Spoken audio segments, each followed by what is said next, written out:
Hello tennis players, thanks again for tuning in. Coach Jeff here.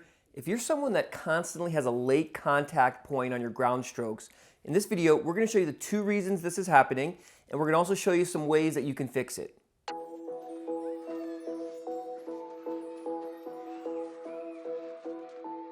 So one of these problems is actually a technical problem, and then one of the problems is a mental problem. We're going to go over the technical problem first.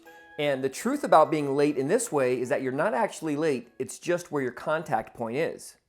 The technical problem I see so much is just people not getting far enough below the ball. Hitting on the level of the ball is a very common problem in tennis. And when you do that, the swing ends up pulling around your body in a more of an outside-in pattern, and it pulls the racket into your body. Another negative of this is when you hit on the level of the ball, you really have to scoop the ball slightly to get it to go over the net. And so you can't really swing inside out like you should anyway, because if you did, the ball would go long. So when you don't get the racket low enough, you have a tendency to pull outside in, and your brain really can't let the racket go out to the target anyway, so you end up scooping and pulling around to the left. So the cure for this is basically just try to get lower below the ball.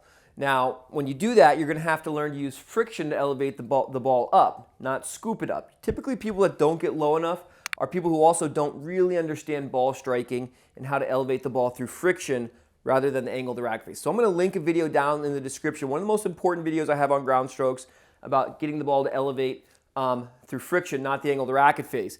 But the other problem you're going to run into is because you're not actually late, this is just a programmed contact point for you, it's really hard to reorient yourself to the ball. Your brain is going to struggle with that. Even when you start to get in this position lower, you're still going to feel like you're really cramped in. So this is going to take time to work on, but exaggerate getting below impact and then really try to get away from that ball. Exaggerate how far you are away at the hit. It's going to take a little work because you're going to see your brain likes to line up to the ball in a certain way because of how you're programmed to hit. But if you just really try to go out and get the racket not just lower, but further below impact and try to move that contact out, that's going to help you have a contact point that's further away from your body so you won't get that feeling of always being late.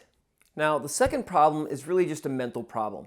And it's perfectly normal to be late a lot, just for reasons of when the ball gets in close, you feel like you have more control. The ball's losing so much speed that little bit you let it get in closer really gives you a lot more time, so you want to give yourself more time.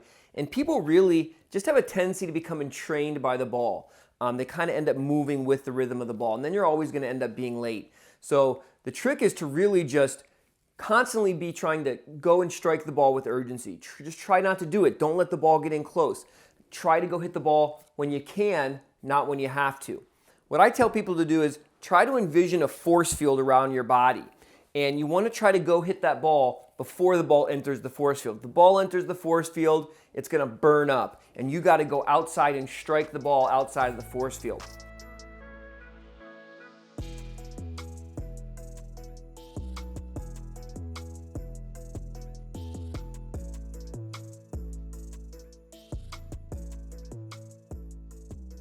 Now, when I tell people to do this, sometimes they'll have a tendency to run after the ball and try to take it too early right after the bounce. That's not what I mean. You're not trying to rush the hit. You're just trying to stay where you are, but you're trying to rush the strike. Don't let the ball get within your force field, and you're going to have more luck not being late on your forehand and backhand ground strokes.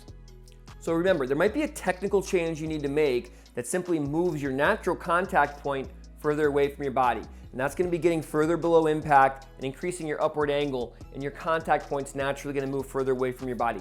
This is going to take some work. Your brain doesn't like to change this program, how it orients itself to the ball.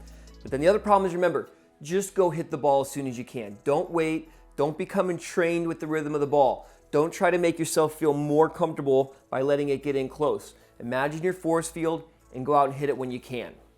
Striking your ground strokes in the appropriate contact point does so many great things for you. It's going to give you longer levers, which are going to help you get more effortless power. And also, when you just try to hit the ball earlier, that little bit is significant when the ball's coming in. It loses so much speed. That little bit of lateness that you have is giving your opponent extra time to recover. So you're going to take more time away from your opponent, and you're going to strike the ball cleaner and get more effortless power. So go out there, don't be late, hit the ball when you can, and let me know if you have any questions in the comment section. I'll see you next time.